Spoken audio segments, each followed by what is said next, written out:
Jann, you look amazing. The last time you and I had a chance to talk, it was the Juno Awards where you finally got inducted into the Hall of Fame, Canadian Music Hall of Fame. Much, much deserved. How was that night for you, and how did that feel to finally have this officially happen? And I loved how you were showing off your Juno, your new Juno. Well, I stayed alive, and that's what you need to do to be inducted into the Canadian Music Hall of Fame. No, you don't. You can be put in posthumously. Can you not? You can. You can be actually dead and still get in. So forget Yes. that I said that. It was a great honor. I think more so than other awards where it's the best this, the best that, and the best this goes to, we all know that that is a moot point in any kind of art. There is no such thing as the best this or the best that. I think you can do awards based on sales, like the most that's a tangible thing.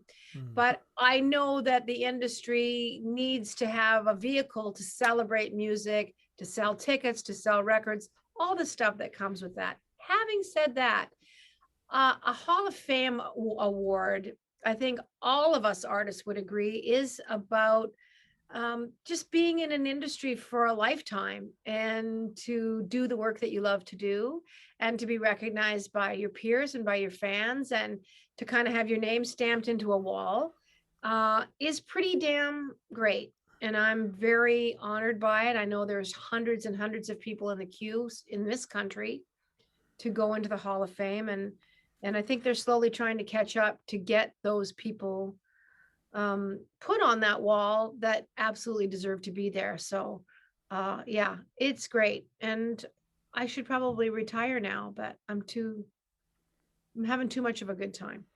If you retire, the we would like we'd go crazy. We no, you're not allowed to. Look, you are an icon, and I know you hate when people say that about you, but you truly are an icon.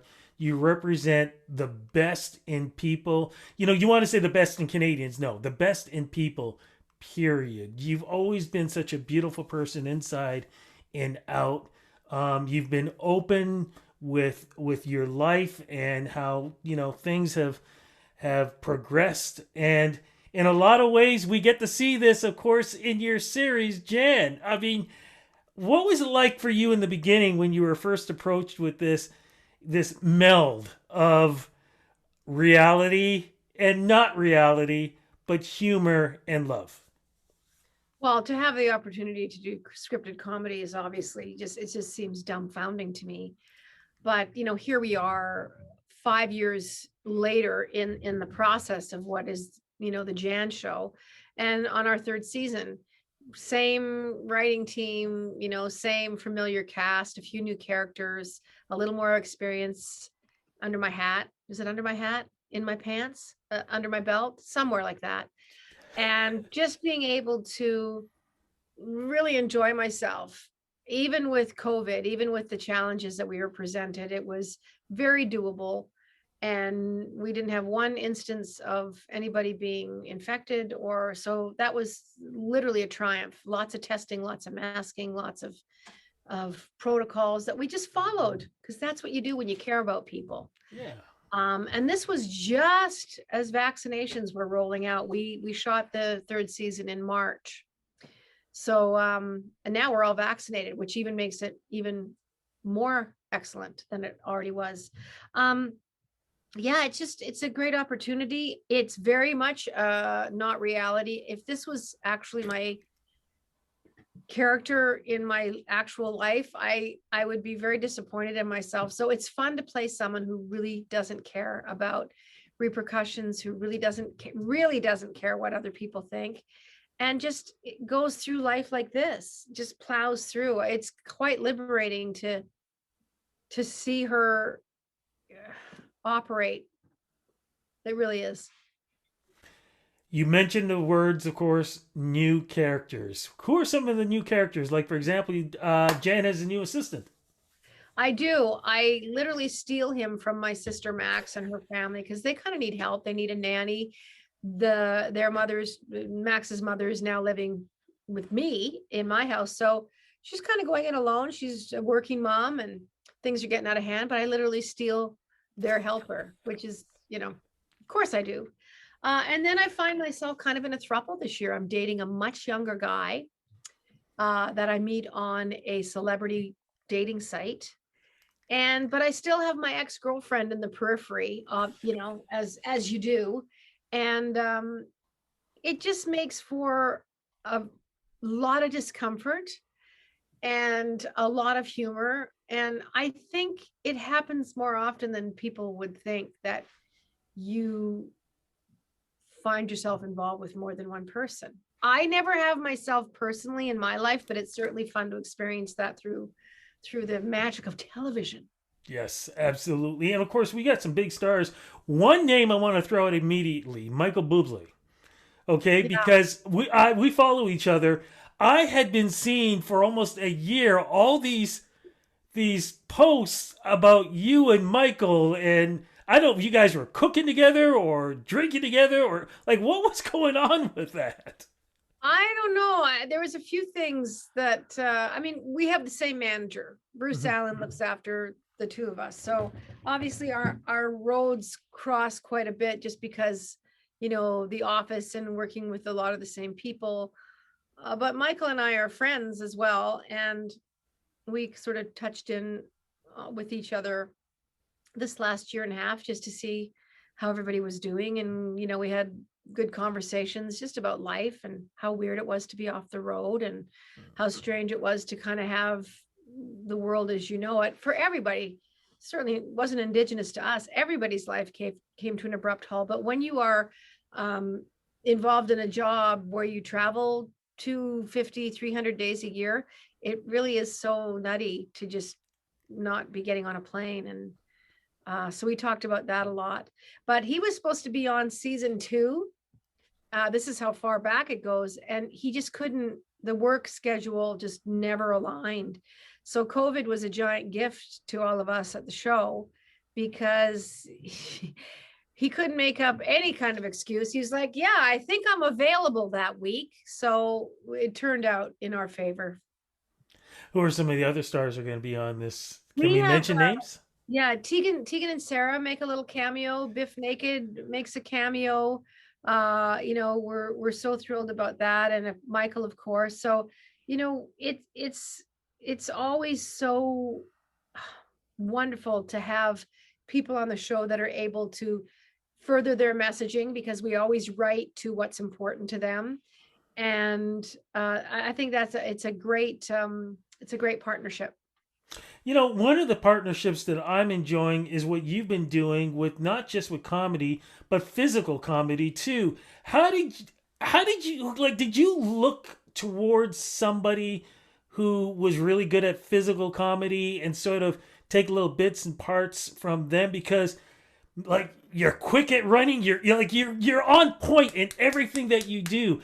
And when you look back at the days like Lucille Ball and actresses like that, you really do follow along in that kind of great comedy, physical comedy. Well, I don't think you can be my age and not be absolutely influenced by guys like John Ritter, shows Three's Company, the Mary Tyler Moore Show, Lucille Ball, of course, you threw to. I mean, Carol Burnett Yeah. was just the queen.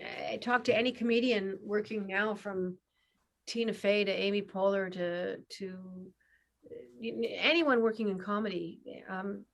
Anybody. Amy Poehler often talks about Carol Burnett in such high regard, of how much her humor, comes from her. So I think I just watched those people over the years and was like, wow. I mean, even when you watch shows like The Brady Bunch or The Partridge Family growing up like I did, it was all such zany physical comedy of falling around and things happening to you. That's a big part of it. And I like the physical comedy aspect to our show. It's fun to do.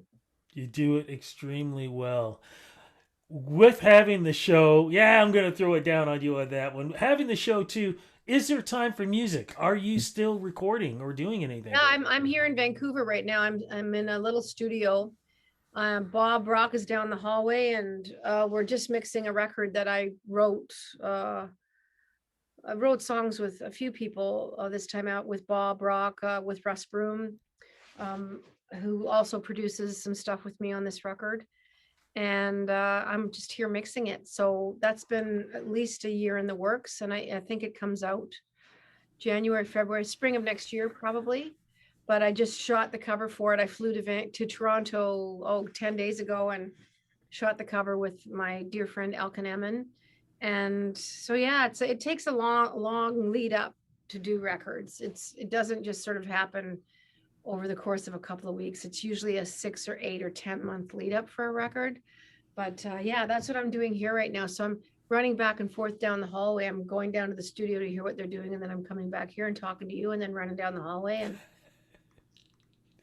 You and Bob Rock, what is this for the last, what, 10 years? You guys have had this sort of, if you want to call it professional relationship. Why is yeah, this working out? Well, I mean, you can hear it in the music, but I mean, there's magic between the two of you. yeah, I just think, we didn't do a lot of writing the first few records. I had, done the writing, and we did a cover record, we did a Christmas record.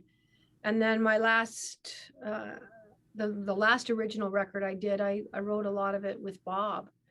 So that was sort of, we started down a whole new path because I'd never really tried writing with him before. This time was interesting. We wrote 6 or 7 songs, but we did it over the internet. He was on Zoom, he was in Maui, he was basically stuck on an island for 18 months because there was no international travel. Vaccines hadn't been invented yet. Well, they certainly were invented, but the COVID vaccine wasn't being, used at that point. So we just wrote over the internet. It was very interesting, and 5 of those songs are ended up going on this record. Cannot wait to hear it. You did mention a couple of times the word COVID. I have to ask your opinion as we speak now. You probably heard there are protesters, people protesting at hospitals, outside of hospitals, and you know, I've seen reports. Idiots, absolute idiots, and shame on them. I have no qualms about saying it's absolutely disgusting that they are holding up ambulances, people driving a loved one to an emergency ward of an injured child. Those same people standing in the streets will be treated by the very precious souls that they are. I don't even know why they would think that protesting at a hospital, protesting against the frontline workers that have saved countless lives through their own losses. These are people that slept in a camper in their driveway so they didn't infect their family for months and months at a time. They went above the Hippocratic oath to help people that, sometimes didn't deserve it to be helped. A great percentage of the people in hospitals right now are unvaccinated people. That's factual. That's not some kind of a made up myth. There's countless stories of people in there begging to be vaccinated on their deathbeds and basically being told, I'm sorry, that ship has sailed. We're hearing those stories time and time again. It really is, the idea of somehow a government trying to control a population. We are trying to forge on. We've seen this for hundreds of years. There's a great picture of thousands of people sitting at a baseball game in 1917 when the Spanish flu circled the globe, killing millions of individuals.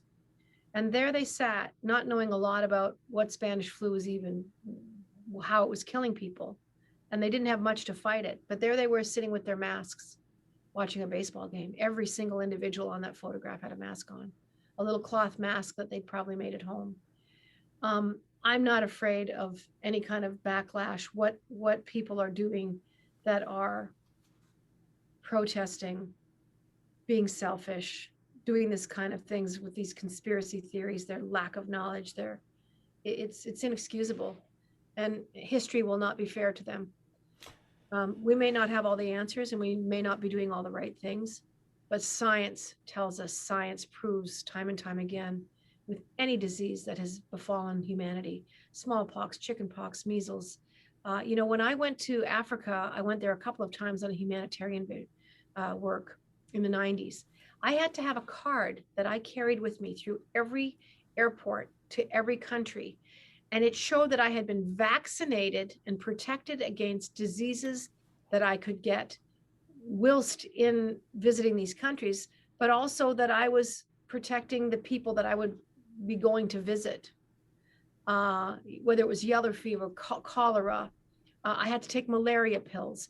I don't know why people think this is so different. I know I'm ranting and raving and going on about this.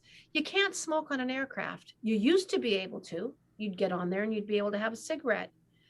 Well, you can't smoke on an aircraft anymore. In fact, you can't even smoke in the terminal. Now you have to wait and smoke away from the airport when you get there. That's just how it goes.